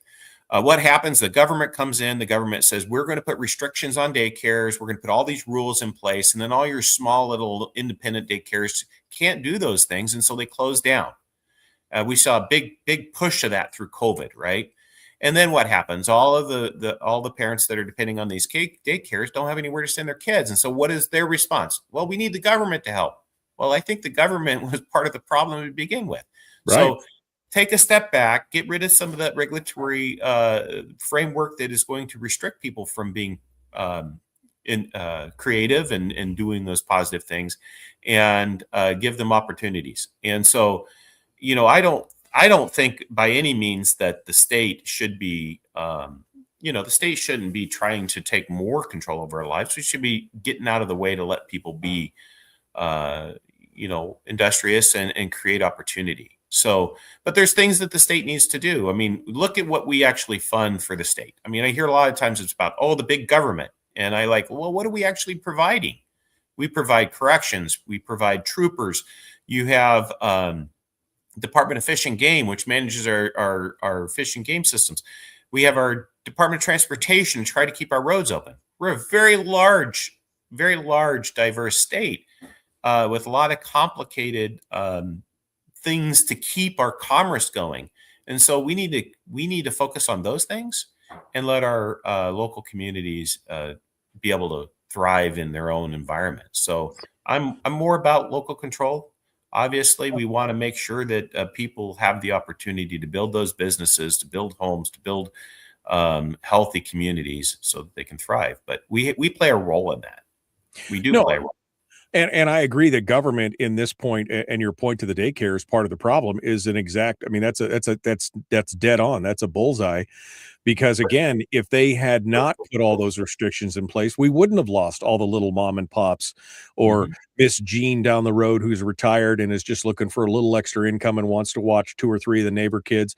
I mean, that none of that would have come about. See, the government at this point is creating the scarcity to then solve the solution. And that's kind of a bureaucratic fix that justifies what they're doing. And that's part of the problem. You talk about, what are the things that the state is supposed to be about? The state is supposed to be about public safety, which includes troopers and DOC. They're supposed to be about education. They're supposed to be about infrastructure. Those are the things that the state is really supposed to provide. And yet we've gone far afield now, and we're doing things. I mean, Will Stapp tried to eliminate a program that hasn't had a single participant in, I think he said 5 years, and doesn't serve anybody, would only have saved about $50,000 a year, but he got shot down. He's like, I want to shut this program down. I want to shut the. No, you can't do that. I mean, that's the kind of ridiculousness that we're talking. Maybe it's only $50,000, but if you repeat that 2, 3, 4, 5 dozen times, pretty soon you're talking about real money. And we have that going on all the time in government. Yeah, we do. I think, but there's also this balance between what we do in the legislature and what the administration does. And you'd seen that this past year, the governor has come out and he basically said, we want to reduce regulations, right? And that's a role of the administration to write the regulatory packages that go along with legislation that we pass. And so we need to make sure that we're having a really good relationship between the legislature and the governor and the administration to make sure that we can work together to create those environments that are going to be more conducive of getting rid of regulations. And then they need to communicate to us too from the administration level to say, hey, we want this change in the law because all right, hold on. Yeah.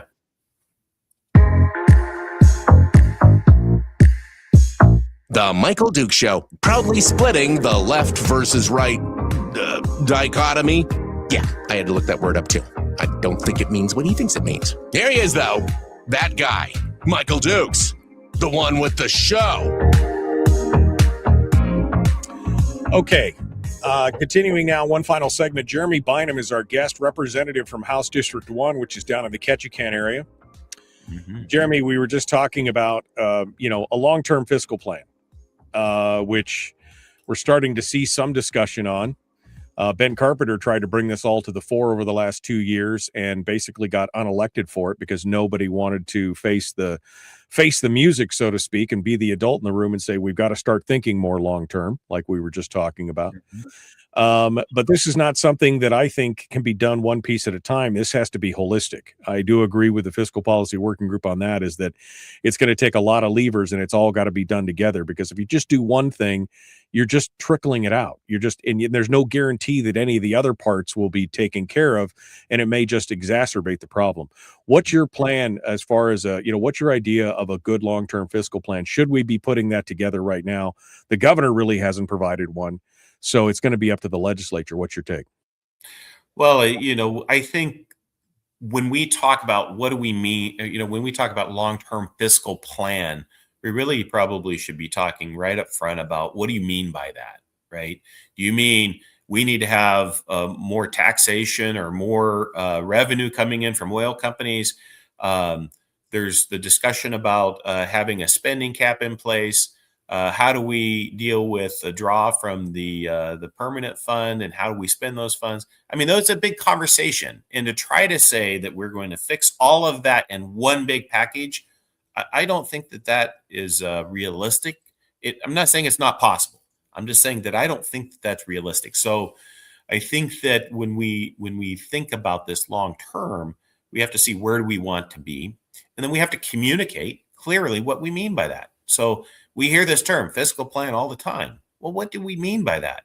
And to you, it might be something that's different than what I think versus what my colleagues in the House and my colleagues in the Senate think. So, and then the governor, right? So we've got a real challenge when we talk about what do we mean by a sustainable long-term fiscal plan. To me, when I think of that, it's that we have a balanced ledger sheet when I look out 10, 15 years. So we have a 10-year plan that the governor puts out with his budget, and we need to make sure that thing shows positive numbers 10 years from now, and it currently doesn't. So it hasn't. For the last 5 years, it hasn't. No. I mean, for the last 5 years, it hasn't. And we've been in deficit for the last 5 years, and we're going to continue. Like you said, the cliff gets even worse the further out we go, which leads to then what is the solution? Is it just simply more revenue? Because again, Parkinson's principles rules here, where government spending expands to fill up and take all the available money. Or is it a spending cap? Is it some cuts? Is it a new form of revenue in the form of taxation on oil companies or on citizens? Or what is the solution in your mind? Well, I mean, obviously, we need to make sure that we're not growing the operating side of the budget out of control. And so having spending controls there matters.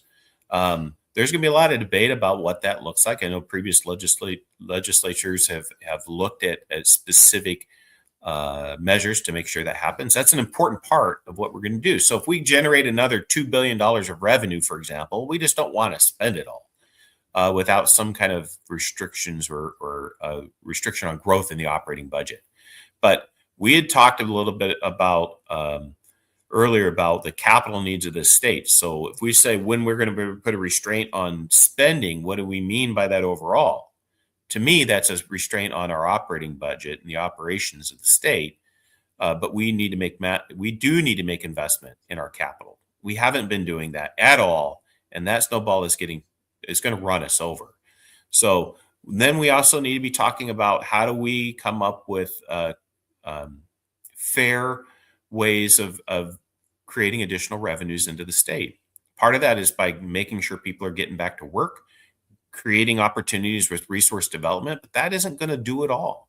And so, we need to have hard conversations about them. We've started to have those conversations. I mean, there's been some conversations about what do we do with the taxes on our oil companies and producers.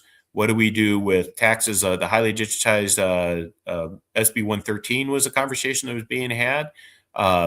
There's other ideas that are being put out there, like how do we make small measures for revenue that are not broad in general, like a statewide sales tax, not in favor of that.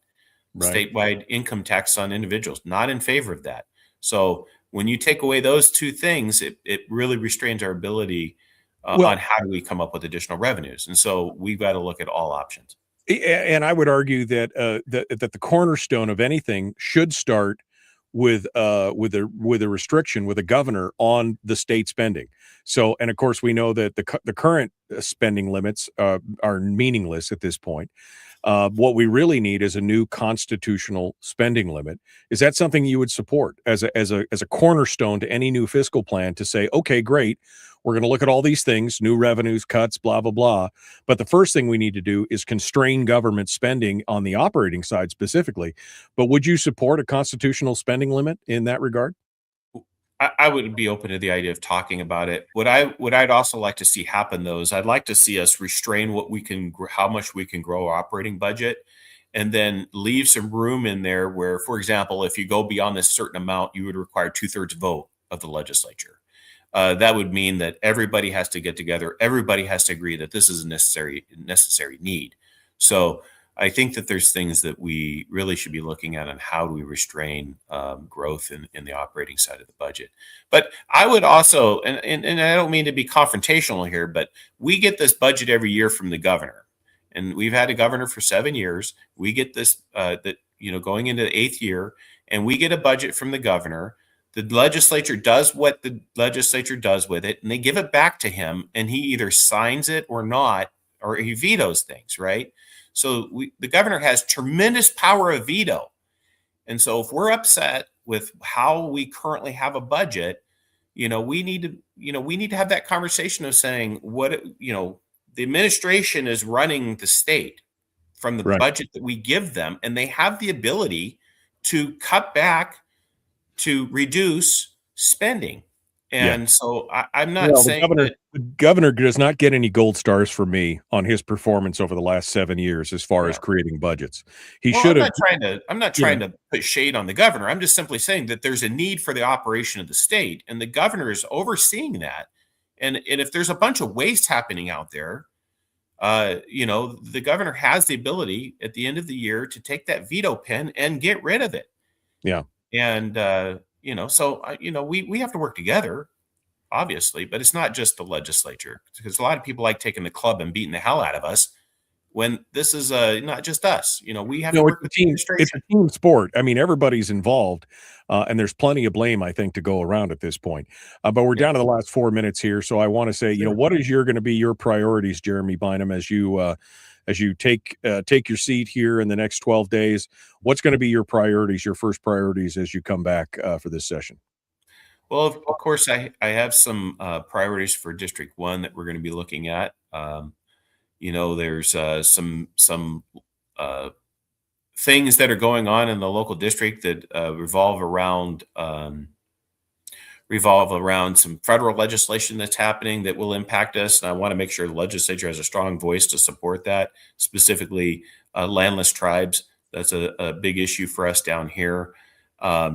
There's some conversations that are going to be having to happen around what we're doing in career technical education. I've been a big advocate of career tech education. The technical readiness and career training is something I've been pushing for in this past legislature, and I'll continue to do that in this next legislature to say, hey, how do we do a better job in our schools of making sure that our kids are focused around career tech?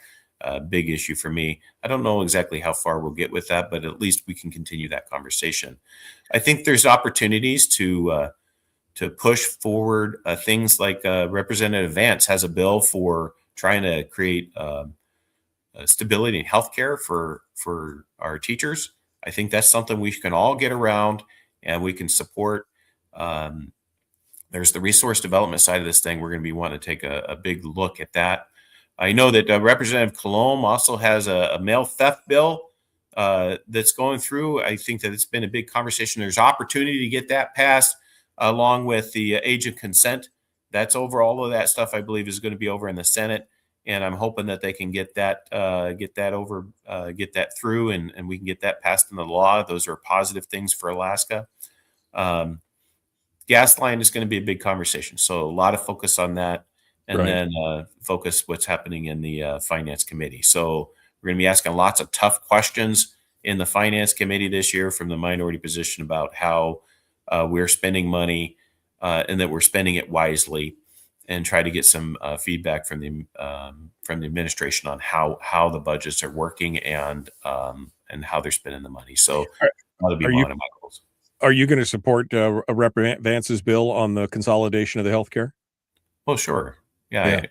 I mean, we got to see if there's going to be any kind of amendments to go through that to see how it could be amended or not. But Right. Overall, I support the concept. I'll support her bill at this point. 90 seconds here, Jeremy. Final thoughts here as we let you go. I think, like I said earlier, we have a lot of challenges ahead of us, but we also have a lot of opportunities facing the state for development. Gas line down here in District 1, we've got a shipyard that's taken off. That's hiring people, and we're starting to see a lot of activity there. We're wanting to see that kind of activity expand in the district here, and I've been working with some of our other communities here in District 1 to make sure that we're seeing those kind of growth opportunities happen. So that's really exciting for us here.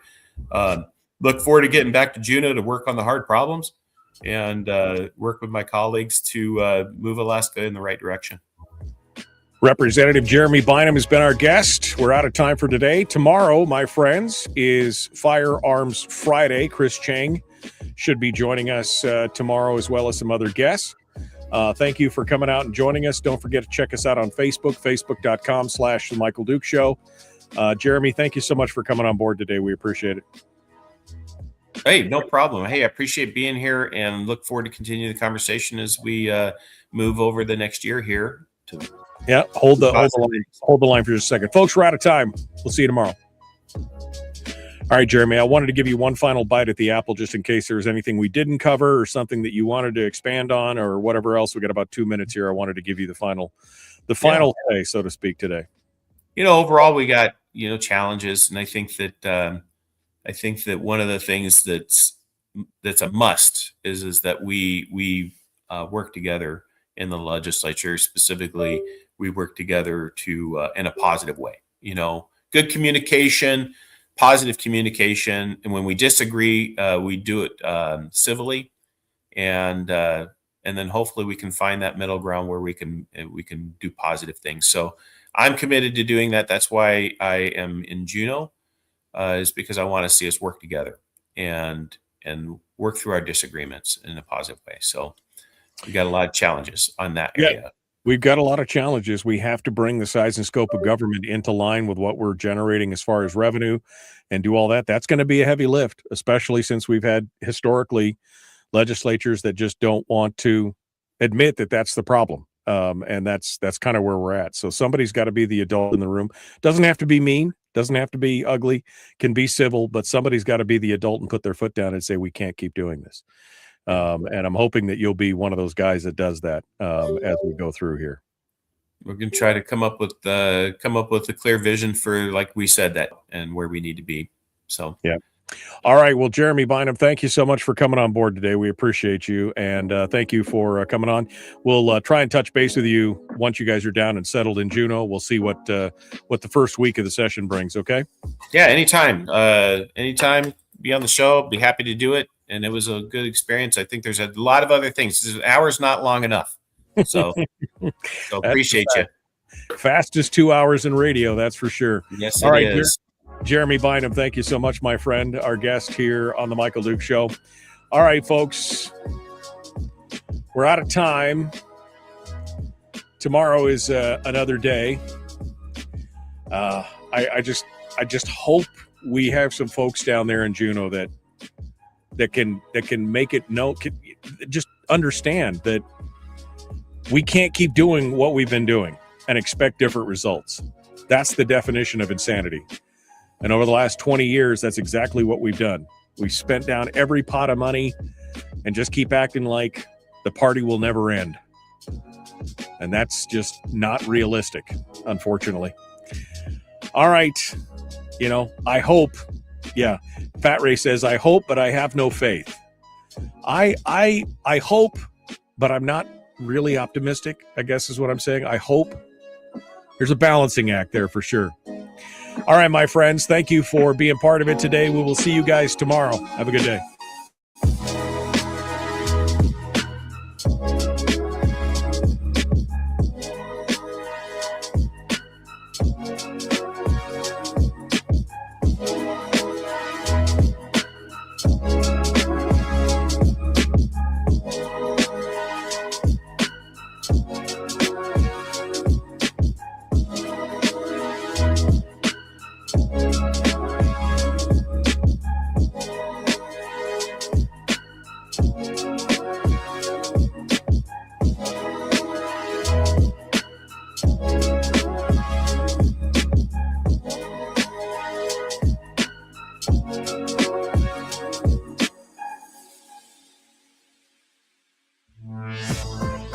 We've shed our terrestrial radio skin, and now we are slimy lizard internet people. It's the Michael Duke Show.